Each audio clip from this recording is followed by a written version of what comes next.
Gandang gabi po sa ating mga kapwa at sa ating mga mananampalataya sa araw po ng linggong ito at sa buong po ng Mayo. Kung di ako nagkakamali, ito na yung huling linggo ng month of May. So, napakabilis ng ng panahon. Papasok na po yung month of June and then starting na po ng mga nag-aaral. Praise God sapagkat siguro tayo ay nasa mabuting kalagayan na ang ating Diyos ay patuloy tayong iniingatan sa ating buhay. So ngayon po ako ay muling magbabahagi sapagkat ito po ay katungkulan ng isang Kristiyano ang magbahagi ng salita ng Diyos. Ang aking pong pamamaraan ay sa pamamagitan po nitong Facebook, YouTube. Ako'y nagbabahagi kasi ito po yung latest ngayon o modern na marami pong nahihilig sa Facebook o sa cellphone. Alam ko na ang kapangyarihan ng Diyos ay gagawa upang itong aking ibabahagi sa inyo ay inyong makita, mapanood at maunawaan. Hallelujah! So ngayon, ang aking isi-share sa inyo ay narito po sa Book of John na ang nagsasalita po rito at ang nagpapatotoo ay walang iba kundi ang ating Panginoong Kristo. Ito po ay ating masusumpungan sa John 8 verse 31 to 38. Ang title po nito, hindi po ako naglagay ng title. Ito po ay title din ng Bible. Ang sabi po rito, "The truth will set you free." Ang katotohanan na magpapalaya sa inyo. So babasahin ko po ito at mamaya ay paliliwanag ko upang maunawaan po natin ito sa pamamagitan po ng tulong ng ating santong banal na Espiritu. Ang sabi po rito sa English, "So Jesus says to those who believe in Him, if you obey my teaching, you are really my disciples. You will know that the truth and the truth will set you free." Sabing ganon, "We are the descendant of Abraham," they answer, "and we have never been anybody's slaves." What do you mean? What do you mean? Then by saying you will be free. Sabi ng mga nakikinig sa kanya, Jesus says to them, I am telling you the truth. Everyone who sins is slave of sins. A slave does not belong to a family permanently, but a son belong there forever. If the Son set you free, then you will be really free. I know you are Abraham descendants, yet you are trying to kill me because you will not accept my teaching. I talk about my Father has shown me, but you do what your Father has told you. So ang sabi po rito, sa Tagalog po, ita-translate ko po sa Tagalog yung aking binasang English. Sinabi naman ni Jesus sa mga Hudyong naniniwala. Ito pong mga Hudyong ito po yung mga iskriba at mga paraseyo na laging nasa tabi niya. Laging pinag-aaralan yung kanyang mga teaching ng panahon na yon. Kung patuloy kayong susunod sa aral, tunay nga kayo mga alagad ko na makikilala ninyo ang katotohanan at ang katotohanan na magpapalaya sa inyo. Lahi kami ni Abraham, tugon nila. Tugon ng mga lahi daw sila ni Abraham. At kailanman di kami naalipin ni numan.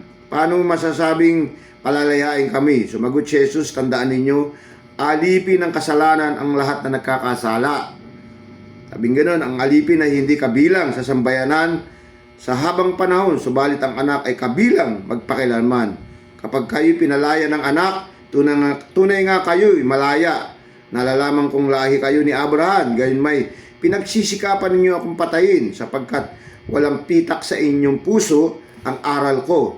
Sinasabi ko ito, aking nakita, ang aking ama, ginagawa naman ninyo ang inyong narinig ng inyong ama.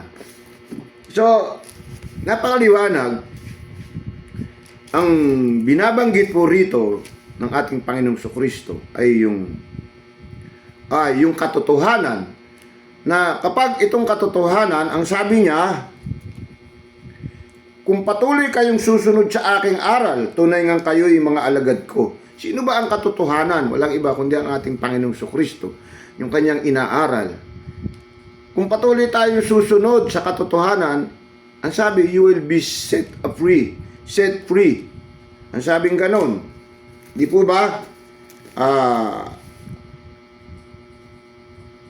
Makikilala ninyo ang katotohanan at ang katotohanan ang magpapalaya sa inyo. Ang sabi ng Panginoon. Kanya, alam niyo po, maraming mga sumasamba sa Diyos, naniniwala sa Diyos. Subalit, iba-iba po tayong pananaw. Subalit, meron po tayong guideline.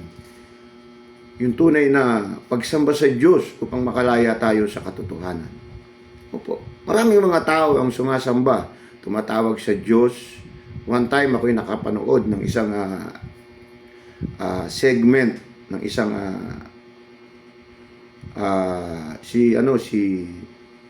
itong anak ng dating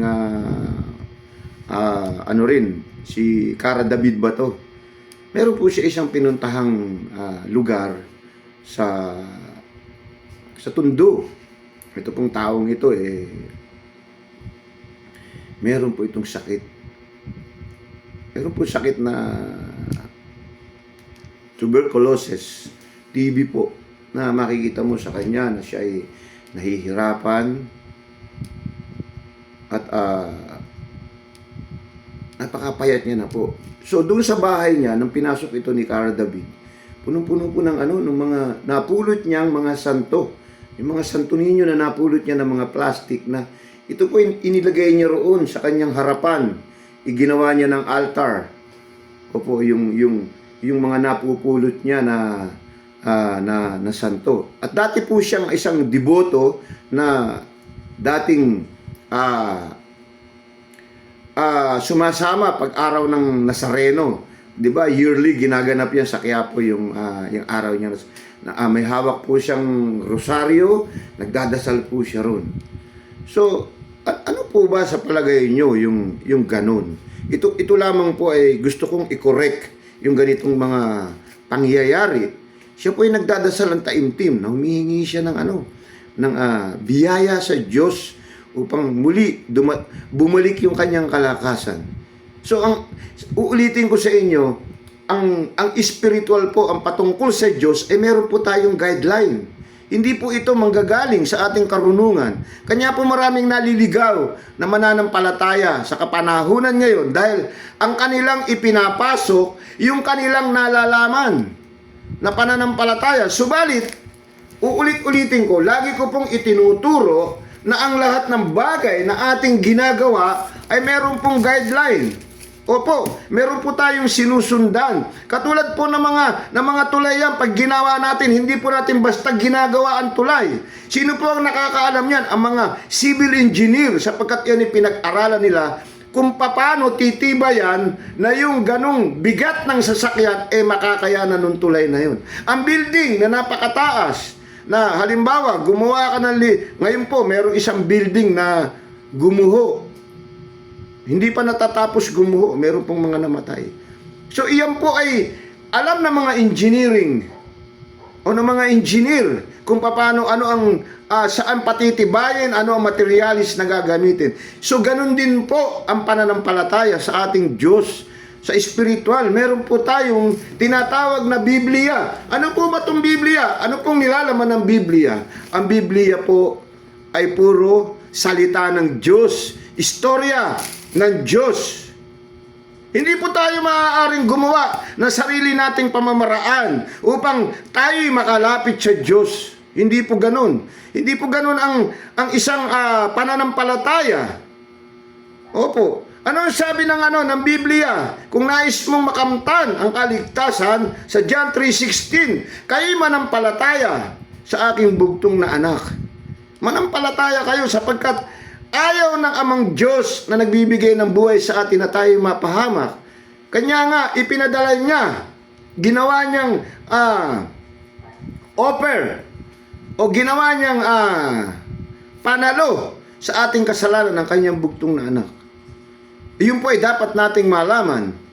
Opo. Kaya nga ang ating title, ang katotohanan na magpapalaya sa inyo. Saan ba? Sapagkat sinabi ng ating Panginoong Kristo, ano ang sabi rito? Ang sabi po rito, sa verse 32, makikilala ninyo ang katotohanan at ang katotohanan magpapalaya sa inyo. Bakit? Lahi ni Abraham, tugon nila. Kaya lamang hindi kami alipin na ninumang paano masasabing palalayain kami. So pagkat itong mga kausap ng ating Panginoong Kristo, ito po yung mga nagtuturo rin ng kabutihan ng time na yon. Ito na po yung ating Panginoong Kristo, siya ang nagsasabi ng katotohanan. Kapag kayo ang sabi po rito, tandaan ninyo, ang alipin ng kasalanan, ang lahat ng nagkakasala, ang alipin ay hindi kabilang sa sambayanan habang panahon. Subalit ang anak ay kabilang magpakailanman. Kapag kayo pinalaya ng anak, tunay nga na kayo'y malaya. Nalalaman ko, lahi kayo ni Abraham, gayon may pinagsisikapan ninyo akong patayin. Ang sabi ng Panginoong Kristo.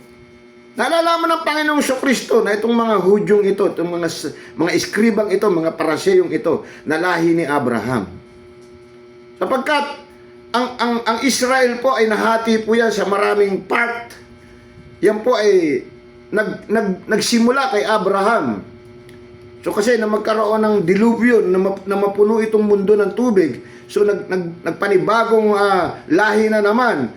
Kanino po? Kay Noah po tayo nagsimula, and then nagkaroon ng conversation kay Abraham. Nagkaroon po ang Diyos ng promise kay Abraham na siya ang pagsisimula ng lahi. So, ang ibig ko sabihin, yung taong ito na napanood ko na nagdadasal siya ron dun sa mga plastic na napupulot niya. Ganun ba ang ating Diyos? Na ang ating Diyos ay napupulot sa isang tabi at ilalagay natin sa isang altar at doon tayo maglalagay at doon tayo maghihingi ng kanyang biyaya. Alam niyo, may istorya po sa Old Testament. Ang sabi doon sa Isaias, may isang tao na nagpupunta sa gubat, kumukuha ng kahoy. At yung kahoy na yun ay inaanyuan niya ng isang anyo ng hayop o tao na iyon ay kanyang sinasamba, at yung natitirang kahoy na kanyang pinutol sa gubat ay kanyang ipinanggagatong upang makaluto siya ng pagkain o upang mainitan man lang ang kanyang katawan. So, ipinapaalam doon sa Old Testament na hindi ganun ang klase ng Diyos. Hindi ganun ang klase ng Diyos na ating sasambahin at hihinga natin ng kahabagan, ng grasya. Kanya, sa totoo lang po, kahit na anong gawin dasal ng taong napanood ko, ay hindi siya. Lalo lang po siya nagkakasala. Ito po, direktahan kong sinasabi. Lalo lamang po siya nagkakasala. Alam mo, Brad, hanapin mo ang tunay na Diyos, sapagkat maging itong title ko, ang sabi dito, ang katotohanan. Kapag nahanap mo ang katotohanan na paglapit sa Diyos, makatatanggap ka po ng kagalingan. Opo, babalik sa iyo. I believe. Sapagkat ini-promise ng Panginoon sa mga taong naghahanap sa akin, sila'y makasusumpong. Sa mga taong gustong gumaling sa aking pangalan, sila'y makasusumpong ng kagalingan. Bakit hindi ka gumagaling? Ang mga maraming sakit, bakit hindi gumagaling? Sapagkat mali ang kanilang pamamaraan sa paglapit sa ating Panginoong Kristo. Sa anak ng Diyos, mali po. May tama pong pamamaraan. Hallelujah.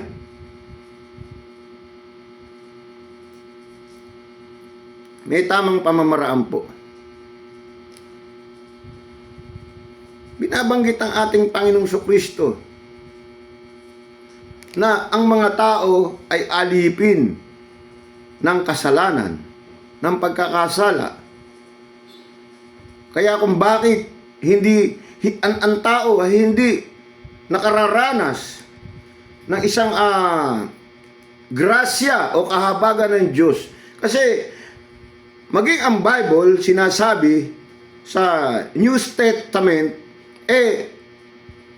ang santong banal na espiritu ay hindi nakikipag-isa sa sanlibutan. Ang santong banal na espiritu ng ating Panginoong Jesucristo ay hindi siya nakikipag-isa sa sanlibutan. Ang templo, ang katawan natin ay templo ng Diyos, ng kanyang espiritu. Kapag ito ay ginagamit natin sa hindi maganda, tandaan nyo, ang santong banal na espiritu ay hindi po nananahan sa inyong katawan. Umaalis po yan sapagkat ang santong banal na espiritu ay hindi po siya nakikiisa. Kung ang ginagawa mo ay masama, paano ka magkakaroon ng kabanalan? Paano ka maiduduktong sa Diyos? Paano ka maiuugnay sa Diyos? Opo, paano maririnig ng Diyos ang iyong mga sinasabi na paghingi mo ng grasya sa Kanya, paghingi mo ng mga pagpapagaling, paghingi mo ng biyaya sa Kanya, hindi ka po niya marinig sapagkat bakit? Kung ang iyong paniniwala ay mali. Ayan, sabi nga sa Matthew 7:21, ulitin ko sa inyo, hindi lahat ng tumatawag sa akin ay nakikilala ko at naririnig ko. Ano ang sabi ng Panginoon? Harapan na sasabihin niya sa mga taong ito, magsilayas kayo sa aking harapan, hindi ko kayo nakikilala. Hindi ko tayo yung mga nagbabanggit tayo ng mga salita ng Diyos, na mga bagamat mabuti ang binabanggit natin galing sa Biblia, pero wala po yung power. Tatandaan nyo, wala po yung power. Para lamang tayong humihinga, kumukuha ng hangin, at ibinabalik natin ang hangin palabas. O para lamang tayong humaharap sa salamin, at pagtalikod natin, hindi na natin nalalaman kung ano ang itsura ng nakita natin, ng pagharap natin. Ganun po yung mga taong nagbabanggit ng mga salita ng Diyos. Marami po niyan. Ang kalimitan niya, nakikita ko ay minsan sa gobyerno, mga words of God, ang ginagamit nila. Akala nila sila ay paniniwalaan ng tao sa pamamagitan ng pagbanggit nila ng salita ng Diyos. Kung maloloko nyo ang tao, ang Diyos hindi nyo maloloko. Sapagkat sabi sa Old Testament, ang paningin ng Diyos ay nasa kada isang tao na nabubuhay dito sa mundo. Maging masama man ang kanyang ginagawa, maging mabuti man ang kanyang ginagawa. Ang gumagawa ng masama ay makatityak siya ng kaparusahan. Hallelujah! Mga kapatid ko, hanapin po natin ang katotohanan sapagkat mismo ang nagdala ng katotohanan ito dito sa lupa ay walang iba kundi ang ating Panginoong Jesucristo. Kung hahanapin natin ang katotohanan at ito'y sasabuhay natin, ano ang sabi ng Panginoon? Ang sabi ng Panginoon, and we have never been anybody's slaves. What do you mean? Ito pala, Jesus says to them, I am telling you the truth. Everyone who sin is a slave of sin. Siya po ay alipin ng kasalanan. Ang sinasabi po ron, a slave does not belong to a family permanently, but a son belongs there forever. Ang alipin ng kasalanan ay hindi po siya maaaring maibahagi o kabahagi pang matagalan. Opo. Subalit ang nagdadala ng katotohanan, ang anak ng tao na ang ating Panginoong Jesucristo, siya po yung panghabang buhay, forever lasting. Kung sa Kanya ikaw ay maiuugpong ka at ikaw ay maniniwala sa Kanya. Napakadali lang po mga kapatid ko. Napakadali lang po ang hinihingi na requirement ng ng, ng banal na kasulatan. Ang manampalataya tayo. Kanya nga ang sabi ron, nalalaman kong lahi kayo ni Abraham. Ang sabi ng ating Panginoong Jesucristo, sapagkat walang pitak, gayon may pinagsisikapan ninyo akong patayin. Lahi ni Abraham to, pero pinagsisikapan patayin ng ating Panginoong Jesucristo na sapagkat walang pitak sa inyong puso ang aral ko. So hindi nila ina-accept yung teaching ng ating Panginoong Jesucristo. Opo. Sapagkat ito kasing mga taong ito na naniniwala na pinagsasabi ng ating Panginoong Jesucristo, ito rin ay mga tagapagturo. Ito po yung mga eskriba, mga paraseyo, mga Hudyo na wala pa yung ating Panginoong Jesucristo nakatanggap na to ng mga aral ng mga kabutihan. Pero itong mga ito, kanya sinasabi ng Panginoong Jesucristo hindi po makatotohanan sapagkat nagtuturo nga sila ng kabanalan, subalit ang buhay nila ay hindi nila itinatama doon sa itinuturo nila. Kanya nga mayroong parabola ang ating Panginoong Jesucristo na sagutin niya. Kung di ako nagkakamali sa Matthew, sabi niya, hinuhugasan niyo ang tasa sa labas, subalit ang loob ng tasa ay punong-puno ng kabulukan. At meron din naman sinabi ang Panginoong Jesucristo sa mga disipulo niya, pakinggan ninyo ang kanilang itinuturo sapagkat ito'y makabubuti. Subalit, huwag niyong gagawin, huwag niyong susundin ang kanilang mga ginagawa. Ang kanilang mga pinamumuhay, huwag niyong tutularan. Pakinggan ninyo ang itinuturo nila sapagkat tunay nga ang itinuturo nila ay mabuti. Sapagkat kung pag-aaralan nyo, ang itinuturo nitong mga eskriba at ang mga paraseyo ay galing doon sa Old Testament, sa libro ni Moises. Kung maalala nyo po, kung nagbabasa kayo ng libro, kung di ako nagkakamali, merong 5 book diyan si Moises na diyan nagsimula yung 10 commandment o yung utos ng Diyos ng start na magkasala ang mga tao. So, nang dumating ating Panginoong Jesucristo, ito ay tinuturo ng mga paraseyo, ng mga eskriba, mga sadyo ng panahon na yun. Kaya, ano sabi ng Panginoon? Ang katotohanan ang siyang magpapalaya sa inyo. Kanya, doon sa ini-istorya ko, doon sa napanood ko, doon sa segment, o doon sa napanood ko na isang gabi, doon kay Cara David ba yun? Brother, kahit na lumuha ka ng dugo, opo, hindi mo matatamo ang biyaya ng Diyos. Magalit ka na sa akin. Maging si Cara David. Ako ay nagtuturo lamang ng tamang pananampalataya at tamang paglapit sa Diyos. Hindi po ang paglapit sa Diyos ay nanggagaling po sa ating kaalaman. Hindi ko gumagawa tayo ng mabuti, ay mabuti tayo sa Diyos. Hindi po. Tatandaan nyo. Kung mabubuti lamang ang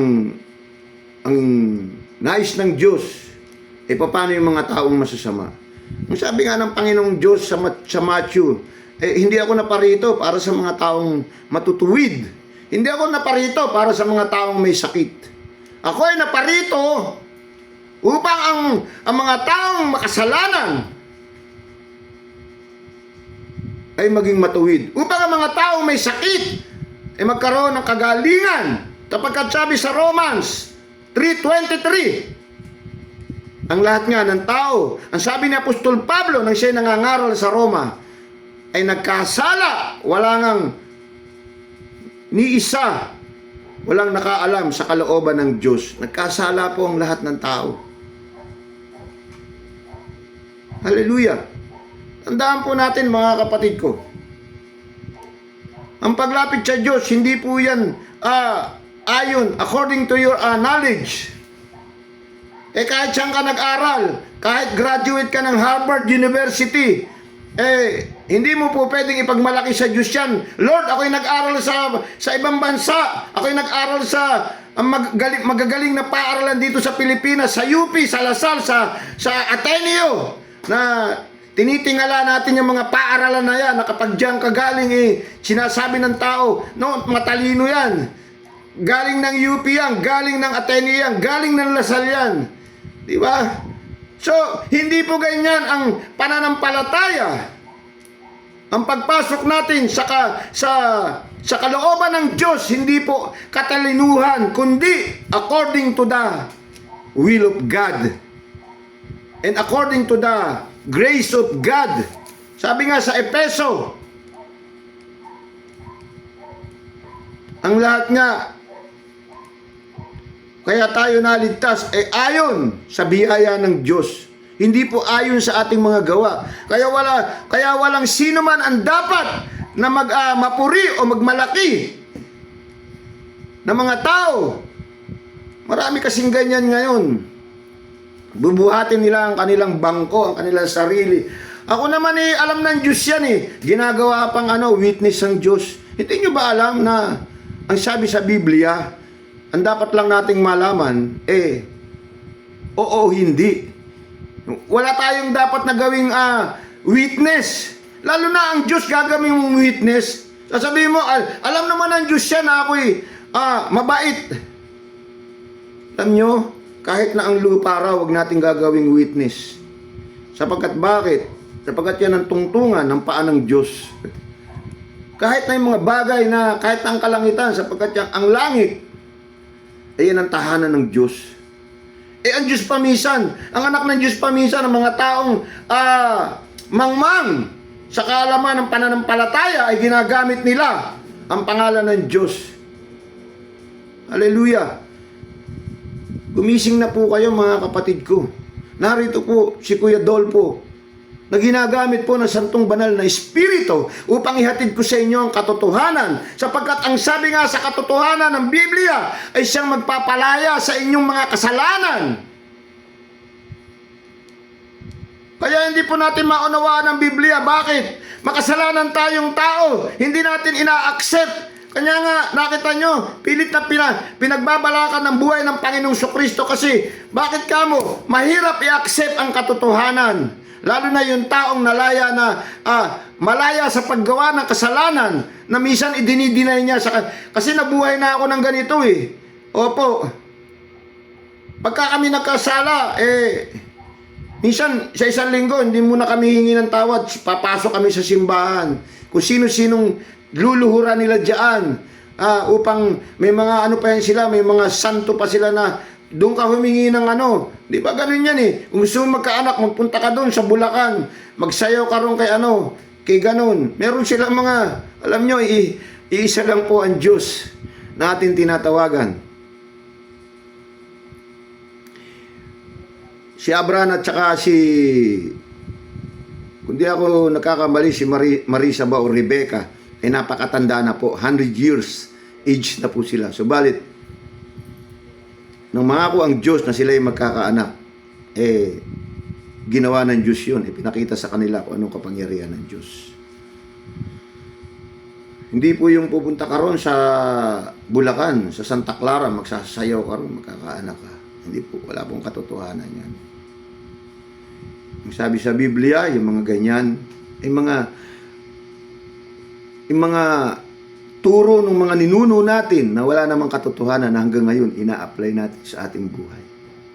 Opo mga kapatid ko.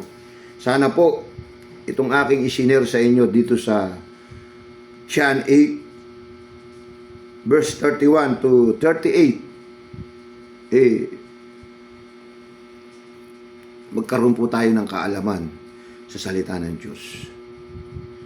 Na makita natin ang tunay na pananampalataya at paglapit sa Diyos. Maraming salamat po sa inyo mga kapatid ko sa gabing ito. Tandaan po natin, hanggat hindi natin tinatanggap ang katotohanan, hindi po tayo makakalaya sa kasalanan na sinasabi ng Panginoong Jesucristo. Dahil tayo ay nagsimula sa kasalanan, purihin natin ang Panginoong Jesucristo sapagkat maging tayo mga hintil, hindi niya tayo pinabayaan. Isa sa layunin, sa misyon ng Panginoong Jesucristo, tayo mga hintil. Opo. Kaya pinadala sapagkat nakita nga ng Amang Diyos na ang mga hintil ay naniniwala sa Kanya. So kaya, kung bakit nagkaroon tayo ng puwang dun sa puno, na po pwede tayong iduktong sa punong iyon para makalasap tayo ng biyaya at kaligtasan. Maraming salamat po sa gabing ito. Patuloy po na tayo po ay lumapit sa Diyos. Patuloy din po na manalangin tayo. Alamin natin kung ang ating buhay, hingin po natin sa Diyos, sapagkat may pangako naman ang Diyos sa mga taong naghahanap sa Kanya ay Kanyang nililinga. Opo, maraming salamat po. Pagpalain po kayo at ingatan po kayo ngayong gabi sa inyong pagpapahinga. Nawa, kung loloobin ng Diyos, bukas tayo makakatanggap muli ng buhay upang tayo muli ay kumilos. Sapagkat tayo ay may buhay, dapat po tayong kumilos. Maraming salamat po sa inyo. Ito po si Kuya Dolpo nyo na nagpapagamit sa Diyos sa kanyang mga salita upang maibahagi ko sa inyo.